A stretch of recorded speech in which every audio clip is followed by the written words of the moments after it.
Welcome back to MMA Al Dente. I am the guy who just ate a ton of pasta fazool, and I'm here to talk about UFC Fight Night, UFC on ESPN 67, Sandhagen versus Figueiredo. Whatever. Okay, opening up the card, we have Ivana Petrovic versus Juliana Miller. My prediction here is Petrovic wins, and I've got her winning by decision. And the basis for the prediction is physical strength and top position and all that. I do think she wins the wrestling battle and gets the nod on the judges' scorecards. But I do think this is a pretty close fight. I think Juliana Miller is definitely in the realm of winning it. Juliana Miller has not looked great since winning the Ultimate Fighter. She's 0-2, and she just got steamrolled in her last fight, getting knocked out, TKO'd by Luana Santos. But I still think, in general, not many of her losses moving forward will look like that Luana Santos loss. I think most of her losses moving forward are going to be more like the Veronica Hardy loss. But I still think Juliana Miller is better than she's shown in these last two fights. A lot more capable. I think she's got a lot of similar traits to Ivana Petrovic. Both girls are good grapplers, and both girls are good at advancing and getting finishes down the stretch, which I love. But again, I think in general, even though Juliana Miller, I think, will do more with top position in this fight, even with a shorter window, I think she can do more. I still expect Ivana to be in top position more often, and that's why I've got her winning by decision. It just seems most likely to me. I think she is going to try to test her on the feet. I think Juliana Miller is probably aware of that, but she's got height and reach, and I think she's a lot tougher than she showed in that last fight. And with some tricks up her sleeve, I think even if Ivana's looking to strike, it won't be long before they're grappling. And while they're grappling, again, I think both girls are good at closing the show later. They've shown good cardio and a lot of great traits. But I don't think either girl is going to be destroying the other. I think it will be competitive. And even though I think Juliana Miller has the greater chance of being dominant on top, like I said, I still think Ivana Petrovic will find herself on top more. She's shown she can hustle. She's shown she can fight for 15 hard minutes at the UFC level, getting a third round finish. But even in her two defeats, which are both by decision, I just favor Ivana to, again, get Juliana down, get her ass higher in the air, and rack up points and win by decision. And maybe I will look to cover that in some way with a bet. But right now, with just the money line staring at me, no. I'm just tempted to bet on Juliana Miller, to be honest, as a 2-1 underdog. Next up, we have Thomas Petersen versus Dontel Mays. My prediction here is Petersen wins, and I'm going to go with him winning by decision. And the basis for the prediction is I think he's going to out wrestle Dontel Mays. Mays doesn't have great takedown defense. He's a big, tall guy. And I think Petersen, being a beastly wrestler who I expect to be faster, will be able to get in on him and get him to the mat. Petersen has finished everybody he's beaten, aside from Muhammad Usman, the one guy he beat in the UFC. He won that fight by decision. And I think that was a great look, him winning a fight by decision, especially once he hit the UFC level. Because at the UFC level, everybody's got better skills, and in general, they're tougher guys and better athletes and the rest of it. And Thomas Petersen is not going to be having an easy victory like he did on the regional scene. Not saying he can't finish Dontel Mays. It's happened plenty of times in the past, but I still pick him to win by decision before finish here. And I do think it will be with a lot of control. Petersen has been knocked out a few times, which is something that concerns me. But I think even though it's still going to be a concern moving forward, I don't think he's likely to get knocked out against Mays here. I don't think Mays is in the same class of danger as Shamil Gaziev, and perhaps not in the same class of danger as Waldo Cortez Acosta as well. But Waldo was able to hand Thomas Petersen his first loss, where Petersen gassed himself out. He was doing very well in the fight, but then he slowed down. His wrestling slowed down. And even though he was still a willing brawler, he was there with somebody who had better hands, the boxer. So yeah, it can happen. I do think moving forward, the majority of his losses could be by knockout, but I think he'll be safe from the danger of Dontel Mays here. Mays, of course, he's got some nice physical traits, being 6'6" or whatever, and that can make it easier to clip Thomas Petersen. But I still think Petersen is the faster guy, moves faster and in tight. Despite all the size I just mentioned, Petersen is physically stronger. So yeah, I think Thomas Petersen will win this fight with wrestling. Most of the time, that's him closing the show and get a finish. But again, that was on the regional scene. Now that he's hit the UFC level, I think he'll have it in his head to slow the fight down with his wrestling advantage. And he'll be better prepared for round 3 here as a more seasoned fighter. So I've got him winning his second decision. I got him beating Dontel Mays with wrestling. I haven't bet on Petersen yet, even though his money lines come down to minus 250. But yeah, I'll just wait to see whatever's out there. And yeah, even though I do pick him to win by decision, I'm not married to it. I am aware that he's only ever won once by decision. But that is still the pick, going with Petersen via wrestling. Next up, we have Quang Lee versus Gaston Bolanos. My prediction here is Bolanos wins, and I'm going to go with him winning by round 3 spinning back elbow. What? But I do think whether it's by punch or decision or whatever, I favor Gaston Bolanos to win. I think, of course, he's better on the feet, and that's where I expect him to win this fight, either keeping it on the feet for the majority of the fight or just finding a finish there. I think he's sharper than Quang Lee. I think he can duplicate a lot of the success of Chris Gutierrez and even Long Zhao, who knocked out Quang Lee in round 3. Those are his only 2 losses. He stepped up on very short notice, I believe, against Chris Gutierrez, and all things considered, performed well. But Gutierrez isn't the most likely finisher to begin with, and he ended up kind of just cruising to a victory by decision. But against Long Zhao, Quang Lee was competitive in that fight, but in round 3, he got floored. He got face planted, I believe, with a big right hand from Long Zhao. Could have been a little fatigue and whatever that set that up, but it was his chin failing him. And I think Gaston Bolanos is a problem for anybody whose chin fails him. Gaston, he does have spinning back elbows, but he's a really diverse striker. He's chewed guys up with leg kicks, and I'm sure he's got far above average pop in his punches as well, his regular old punches. But yeah, I think he definitely gets the better of Quang Lee on the feet. Technically, I think he wins the small battles, and as far as getting a finish, I think he wins those big battles as well. Even though Gaston Bolanos was finished himself against Marcus McGee, Marcus McGee is a monster and a fucking way different kind of athlete, and I think that was a very forgivable loss. But Bolanos here in this fight, I think his path to defeat is grappling. I think Quang Lee is a well-rounded guy, and he's probably going to be looking to grapple here. And of course, if he's not, he'll probably figure out pretty quickly that he should be looking to grapple. And I think he may have points to score there. But I do think Gaston Bolanos is underrated on the ground. The guy doesn't have one submission victory, and he does have 2 submission losses. But he's shown inside the UFC octagon he can fight on the ground. Maybe he won't be advancing for positions, but he knows the positional battle, and he knows how to punch you in the face and elbow you. And I think on the feet, even though Quang Lee knows all the basics on the feet, he's going to be overmatched in a way where Gaston Bolanos is not overmatched on the ground. So I'm going with Bolanos. I've got him taming Quang Lee and starting to put a beating on him. And like I said, I'll go with him getting a finish, but I've played his money line, and that covers everything.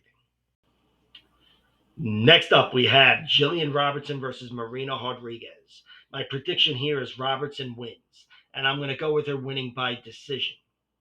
And the basis for the prediction is I think she's going to win the wrestling battle. Of course, Jillian is such a monster where if she's winning, there's a good chance it's by finish, especially down the stretch in rounds 2 and 3. And I never miss an opportunity to win money on that. But here, first of all, she's a 3-1 favorite as her money line, so I don't think those props will be as enticing. And secondly, even though I could totally see her finishing Marina, Marina has never been finished on the ground. She's been controlled and even dominated against different girls, but no one's been able to finish her. The one time she was finished was against Amanda Lemos on the feet, which is not a path to victory for Jillian Robertson. And it's not like Marina hasn't been in there with excellent grapplers. She has Carla Esparza, Mackenzie Dern, Virna Jandiroba. And even though Jillian Robertson may not be in that class overall, she is still, as an MMA fighter, a very, very dangerous grappler and a potent finisher. So if she's having her way, a finish is certainly possible.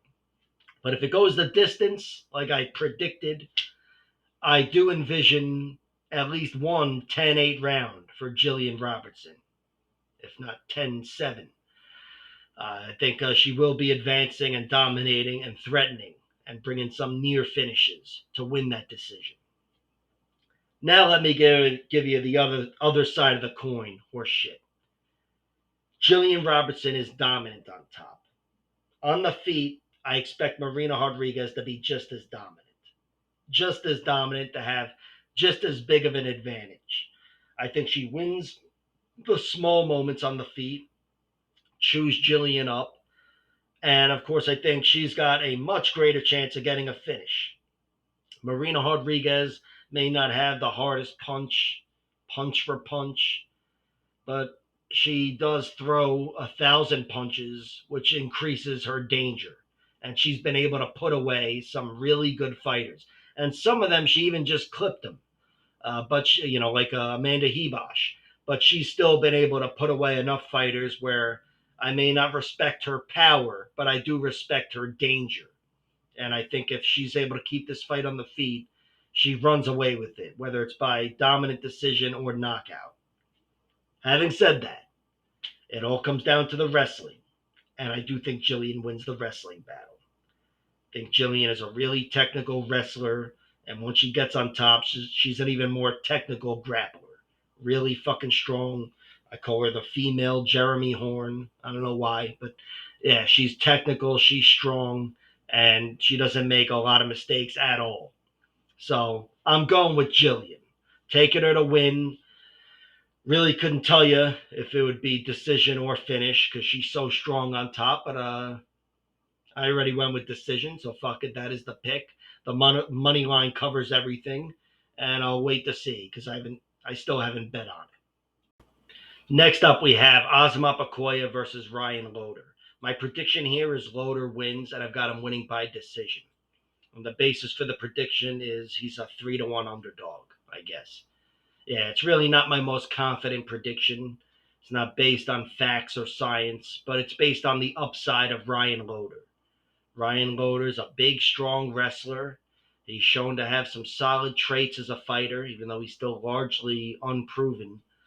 And I do think, even though he's behind technically on the feet and maybe on the ground against Bekoev, submission grappling wise, I do think he's got the advantage wrestling wise. And I think he'll be able to slow down Azamat Bekoev and, in general, get top position and blah, blah, blah, blah, blah. Loder has finished 5 of his 7 professional victories.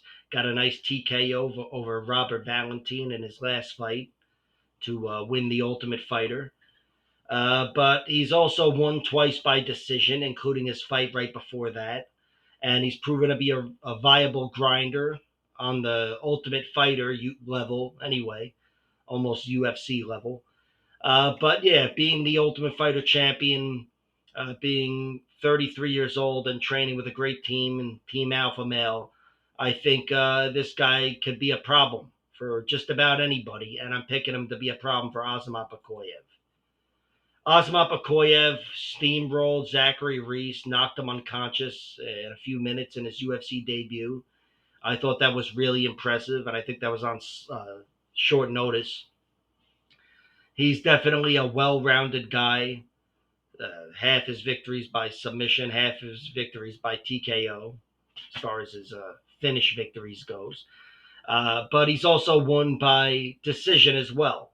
He's shown he can fight for 5 hard rounds. He's done that against UFC fighter Dylan Butka and against Lucas Fernando, who beat him, who lost on the Contender Series to Cesar Almeida last year. But yeah, you got 2 consecutive 5 round victories over those guys. Each guy had him hurt. Butka actually dropped him a few times, but he was badly hurt against Lucas Fernando and put in some bad spots. But he survived, reclaimed control of the fight, and showed a lot of great traits himself. Guy's definitely got a lot of fight in him, and again, he's got skills everywhere. But he does have 3 losses. They take place within a 3-year span, and he was beaten by decision, split decision twice, and they were close enough fights, but I do think he lost. And then he was finished with a 3rd round scarf hold.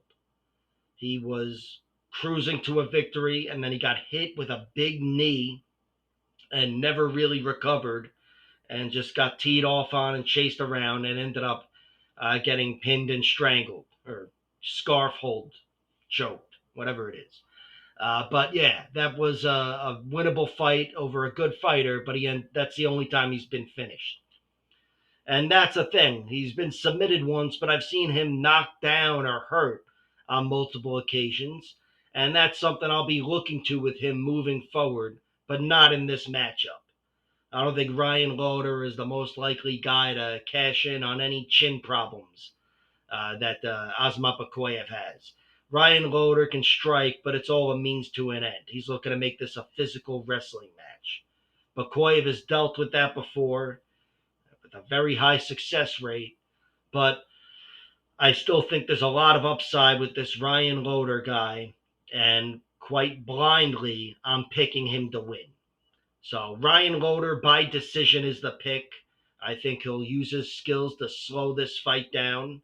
It's going to be dicey, but he's shown he can survive dicey moments. I love his escape against Robert Valentin, who looked like had him dead to rights. And I think Ryan Loder will realize when he gets top position, don't think about a finish, think about uh, the 15-minute decision. And I've got him winning that type of fight. If I'm wrong and Azamat Bekoev wins, I suppose Loder can lose any which way. His one loss was a tight decision, but I still wouldn't be surprised if Bekoev was able to finish him any which way down the stretch. Because again, I think he's got technical advantages every which way in this fight. But the one way in which he doesn't is wrestling, and I've got Ryan Loder using that for a victory. Next up, we have Miesha Tate versus Yana Santos. My prediction for this fight is Yana Santos wins, and I've got her winning by decision. And the basis for the prediction is I think Yana Santos is going to be able to do more work on the feet, put up better numbers, and have her volume carry her to a victory.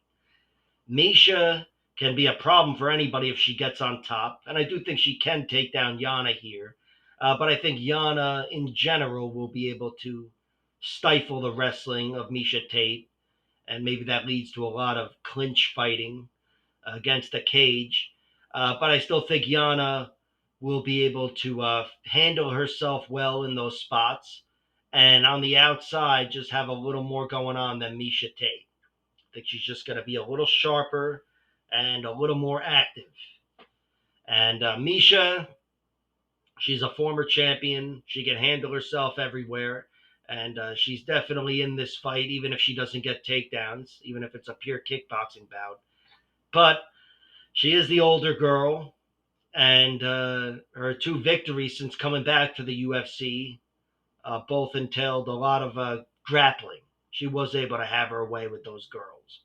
And Here, I don't think she's going to be able to go through Yana so easily. I don't think she's going to be able to take her down easily. And once she does, I'd be surprised if she went through her. I think she's going to have to take her down multiple times. And on the feet, Yana Santos, I think, will always be the more active girl. I think she's just a little bit sharper of a striker.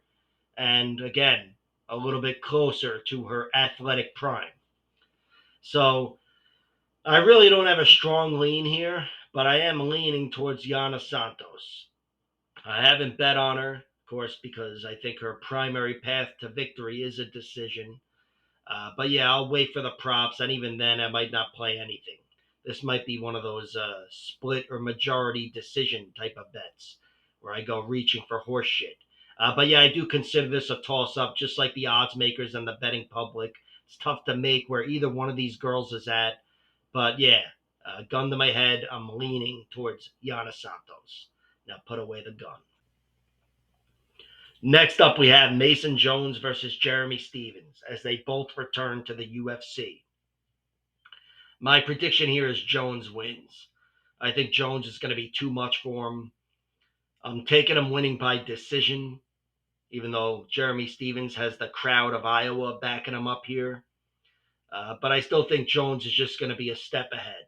He's a really well-rounded guy, and I think he makes this a lot easier for himself if he takes this fight to the ground, where he might even open up chances for him to get a finish there.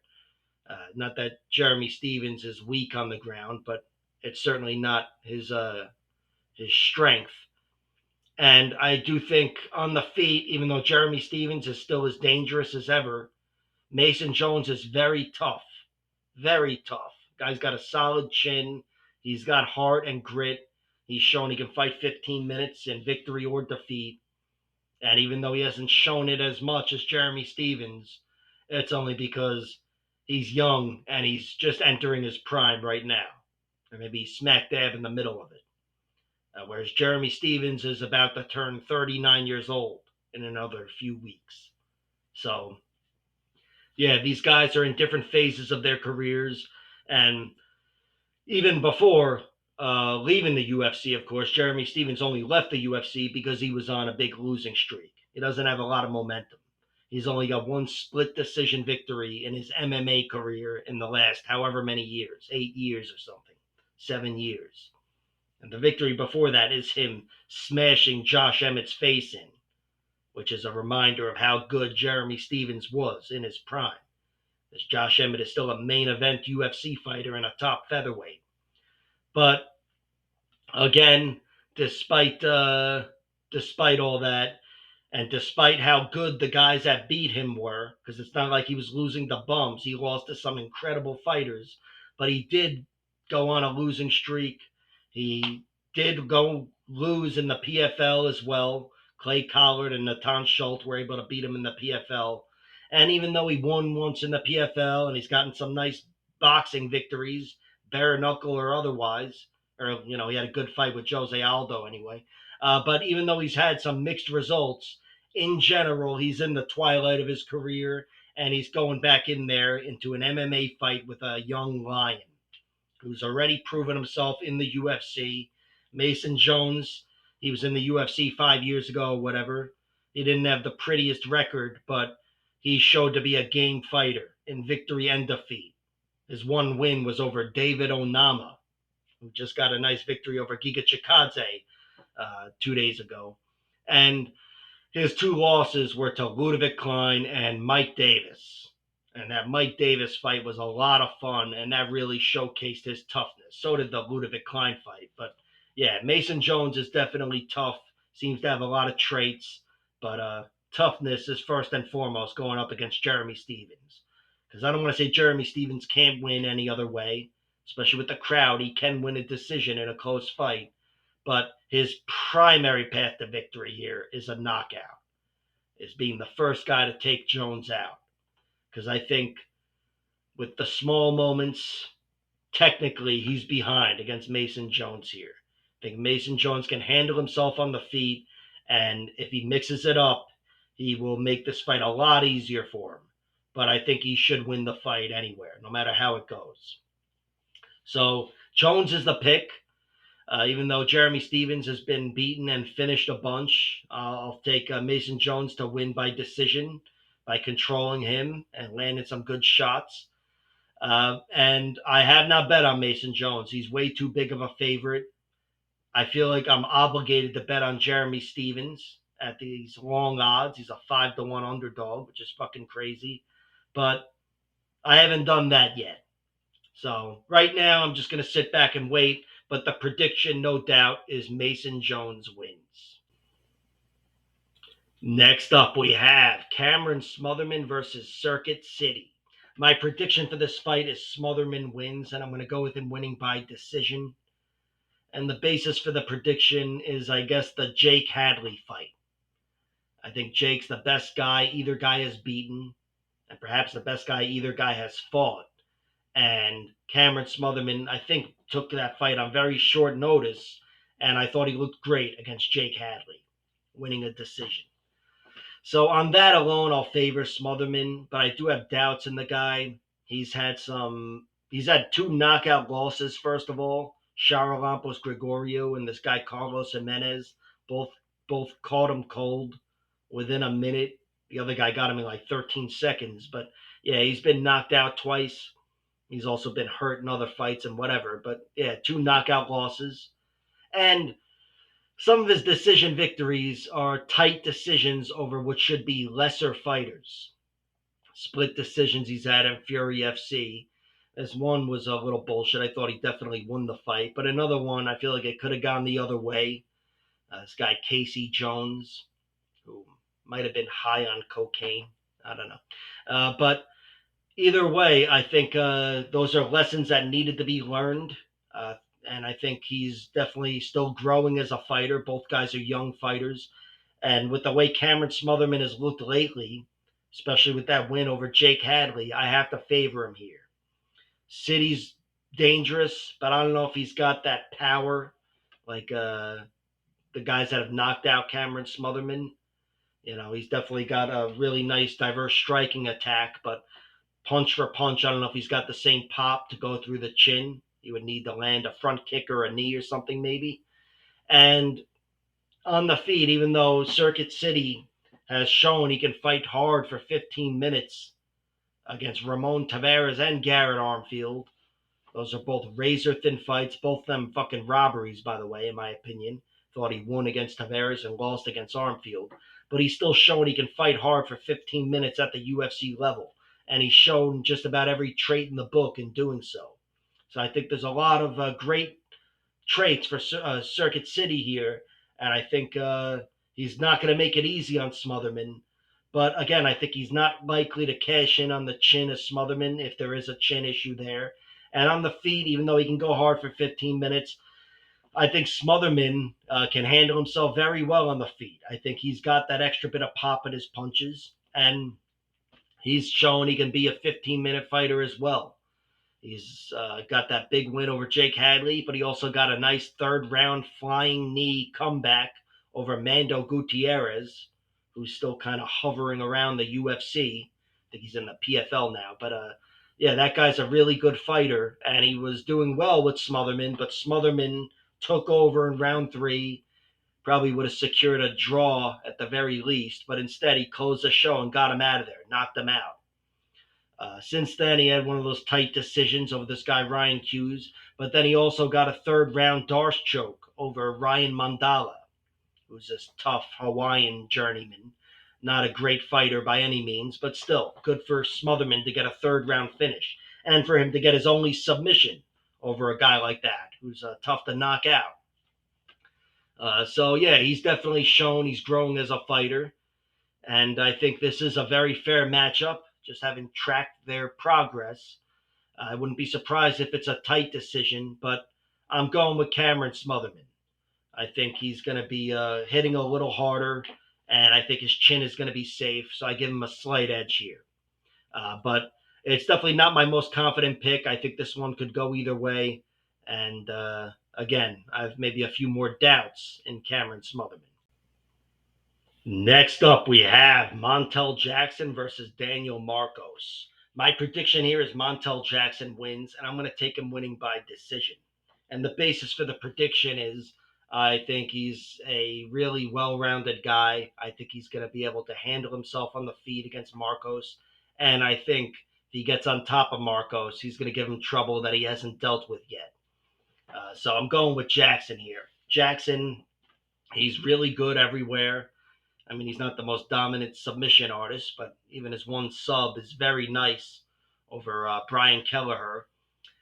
But he's definitely got some nice pop in his punches, and he's a good striker, and he is a beast of a wrestler as well. And I think that's where his big advantage lies here against Daniel Marcos.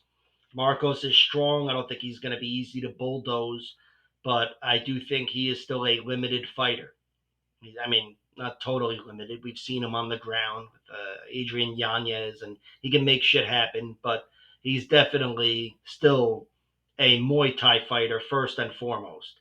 And I think he's going to be up against it on the ground with Montel Jackson, especially if Montel takes him down. So I think Montel Jackson will win this fight. On the feet, Marcos is a problem. He's half dangerous. Half his wins or thereabout come by finish. He can definitely beat guys up or beat them down, really. But he doesn't have that kill shot. And I also think he doesn't have the wrestling to beat Montel in the way Montel's been beaten. He was out hustled by Ricky Simone and Brett Johns.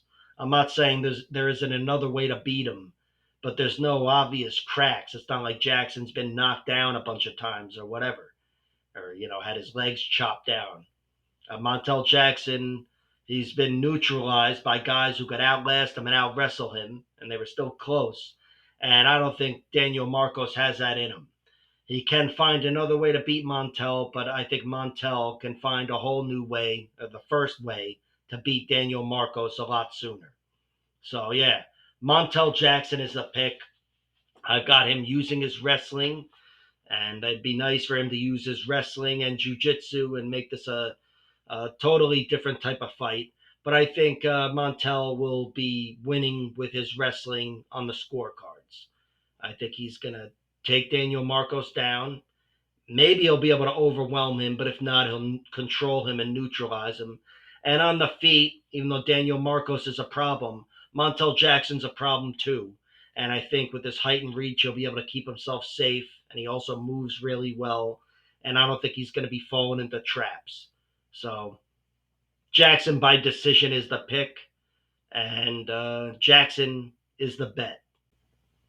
Up next, we have Daniel Rodriguez versus Santiago Ponzinnibio. My prediction here is Ponzinnibio wins, and I'm going to go with him winning by decision, even though I have no confidence in my prediction whatsoever. I'll go with him winning, though, because I think he hits harder. And, of course, I know he's got heart for days and the rest of it, and I do think this will be a close fight.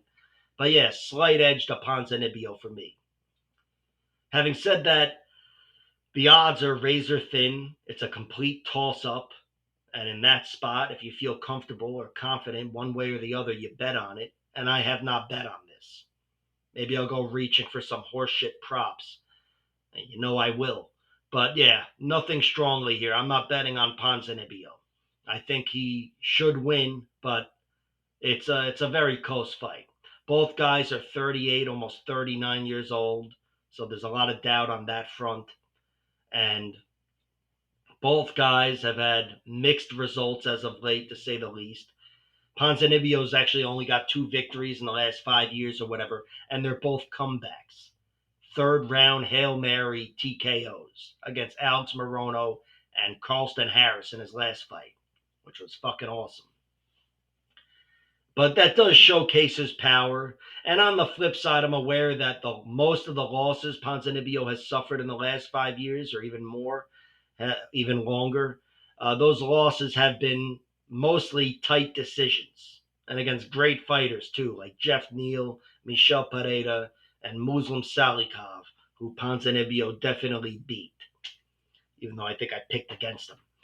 But yeah, he's definitely still a very competitive fighter, no matter which level he's fighting at. And I think at the very least he'll be competitive with D-Rod. But I do pick him to win because he does have that extra bit of pop in his punches, in my opinion, even though he's perhaps the less durable fighter. Ponzinnibio's got a lot more mileage than D-Rod, but he's also got more TKO losses. Most recently to Kevin Holland a little over 2 years ago. Kevin Holland knocked him out in round three. But D-Rod, yeah, he's still an old man, just like Ponzinnibio. He's 38 going on 39. He's only been finished once each way, submitted by Neil Magny down the stretch with a Darce choke. And he was knocked out against Ian Gary with a big head kick and some punches. Whatever, that's Ian Gary. He could be fighting for a title next, so it's forgivable. But yeah, between his age and the results, he definitely seems like whatever. He's on the downswing, to say the least. But he did get a nice victory over Alex Morono, and he didn't need a comeback to get it done. He beat Morono by decision. I thought Morono was very competitive in that fight, but in general, I thought D-Rod figured him out and outstruck him in the second half. And that's the thing. D-Rod, it's not like he falls apart down the stretch. He's a very competent fighter for all 15 minutes. And I expect this one to be a very close fight for all 15 minutes. Maybe D-Rod's able to put up the better numbers. Maybe Ponzinnibio's able to win it with his power. But I think it'll be close. And the prediction, as you know, is Ponzinnibio wins with his power. Ponzinnibio by decision. And in the co-main event of the evening, we have Ranier de Ridder taking on Bo Nickal. My prediction here is Ranier de Ridder wins, and I've got him winning by submission. And the basis for the prediction is pure speculation. I've got to speculate here, because there's nothing you could look to for any reason why Bo Nickal should lose this fight or any other fight, really. He's perfect, and he's got a perfect record, and he looks like he's going places. But I still think he's an inexperienced guy. I think he hasn't tasted everything that can go wrong in MMA, and a lot can go wrong in MMA. And even without any horse shit, I still think Ranier de Ridder is just a tough matchup for him anyway. Yeah, Bo Nickal's got the wrestling, which can shut down half of any fighter's offense. But Ranier de Ridder, if he should get on top of Bo, he's got a big advantage. The guy is a monster on top. A really good submission artist. And on the feet, I think, first of all, Paul Craig, Bo Nickal is best off trying to duplicate that Paul Craig fight, which started off pretty close, to be honest. I thought Paul Craig took it to him in round one. But afterwards, it was Bo Nickal winning by being the more athletic striker, which is pretty much how he won. And here, I think he would have the same advantages over Ranier de Ridder. I think he's the faster, certainly more athletic guy on the outside, probably more pop in his punches than the rest of it. But Ranier de Ridder, even though he's not a sharp striker at all for the UFC level, his strikes are not sharp, but they are still technical. Not a lot of wasted movement, and he keeps himself safe, keeps his hands up, and I think defensively he'll be able to handle Bo Nickal. And, of course, with some tricks up his sleeve, if he can make anything happen on the feet, and he did knock down Gerald Meerschaert, and he has knocked guys out in the past here and there, but if he's able to do that, that'll certainly make it a lot easier for him to get on top of Bo Nickal. But, of course, even without rocking Bo or hitting the right body shot or the calf kick or whatever, he's still a good takedown artist, Ranier de Ridder. I'm not saying he can get Bo down. I'm not saying he will get Bo down, but he can get Bo down, especially if he's overextending with strikes and whatever. So I just think Ranier de Ridder, he's going to protect himself on the feet. And even though he's not the sharpest striker, technically against Bo Nickal, I wouldn't put it past him to win the striking battle. And on the ground, even though Bo Nickal has that incredible wrestling pedigree, which should make it nearly impossible to get on top of Bo Nickal, I still think Ranier de Ridder is safe on the bottom and a killer on top. Especially somebody like Bo Nickal, who is a dominant wrestler. That guy underneath somebody, I don't think he's going to be as strong of a nail as others. And Renier de Ritter, he's got 2 losses. I'd be remiss if I didn't talk about them. They're to the same guy, Anatoly Malakin.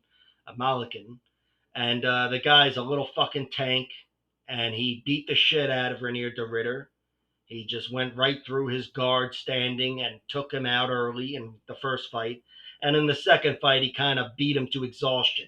There was a lot of grappling. Renier de Ritter was certainly handling himself better than he did in the first fight, but eventually he had the cardio beaten out of him and wasn't able to get up and was TKO'd again.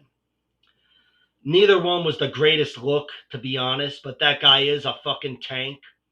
He's got some of the same advantages Bo Nickal has, but he's shorter and an actual fucking tank. I think Bo Nickal hits harder. He's the better wrestler. And I think he can be the bully in a lot of senses. But overall, I think Renier de Ritter is able to stand up to Bo. Unless one shot floors him, I don't think he's going to be overwhelmed by the striking of Bo Nickal.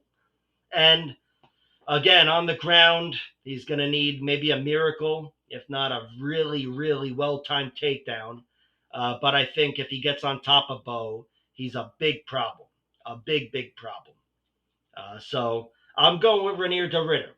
I think he's a seasoned fighter. I love the way he's looked in the UFC so far.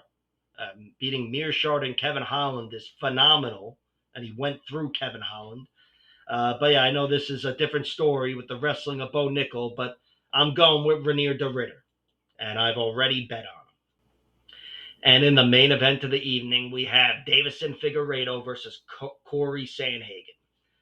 My prediction for this fight is Sandhagen wins, and I'm going to go with him winning by decision. And the basis for the prediction is I think he's just going to do more on the outside and be the more sophisticated striker than Deiveson.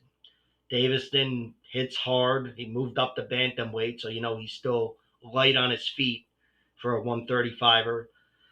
But I do think Corey, despite being a natural bantamweight, Corey Sandhagen still moves very well. And I think he'll have a speed advantage over Deiveson Figueiredo as well with his strikes. Power might go to Deiveson, but in a fight between two guys who have never been knocked out, aside from doctor stoppages and whatever, but with neither guy's chin ever failing them, I don't think that'll be that big of a factor here. And I think Corey Sandhagen puts up the better numbers, and I think Corey Sandhagen can fight hard for 5 rounds, just like Figueiredo, and in the end, he's done enough to win on the scorecards. Deiveson Figueiredo's only lost once since moving up to bantamweight, and it was a 5-round decision to Petr Yan 6 months ago. That was a fun fight. Petr Yan was a step and a half ahead of him, but Deiveson showed he could take it, and he battled hard for 5 rounds. Before that, though, he beat Rob Font, Cody Garbrandt, and Chito Vera. Those are 3 incredible victories. Champions and challengers and whatever else there. Those are top-level fighters, and Figueiredo was able to beat them. So he's definitely still one of the top bantamweights, despite his loss to Yan, and he's in the realm of winning this fight. I think he would best be served by trying to crowd Corey Sandhagen and take him down. I don't know if he's got that in him anyway, against Corey, but Deiveson's shown that can be the difference in some of these fights, and he can handle himself physically at bantamweight. But I do think Sandhagen, even if he is taken down and pinned for a bit on the ground or against the cage, he won't stop moving. He'll never stop making it difficult. He showed that in the TJ Dillashaw fight way back when, even though he lost a pretty tight decision there. But yeah, I think Sandhagen will be the more active guy on the feet, and the majority of the fight will be spent on the feet. Corey Sandhagen's only ever been finished once, and it was Aljamain Sterling going through him in a few minutes. Deiveson's really good on the ground, but I don't think he's as good as Aljo. He's certainly not as big and as strong as Aljo. So I think at the very least, Sandhagen will be safe from being overwhelmed there. But I also do think, even if he gives up the round, again, on the feet, Corey Sandhagen's going to come back to life in the next round. And I know he's got 5 rounds of cardio in him. So yeah, the overall, I think this is a close fight. Even on the feet, Figueiredo hits hard, and he's never been knocked out himself. He's solid as a rock. But Sandhagen, I just expect to do more work. Expect him to land the better shots and to do more work. And I think Davison Figueiredo will be uh, standing at the end of this fight, but he'll be losing a decision. So yeah, Corey Sandhagen by decision is the pick, and maybe I'll wait for the props. But right now he's too big of a favorite for me to bet on him. Yeah, it's tempting to go with Figueiredo, but I'm not going to do that either. I think I'm just going to sit this one back, at least till the props show up. Like, share, subscribe, all that horse shit, and check out my other videos.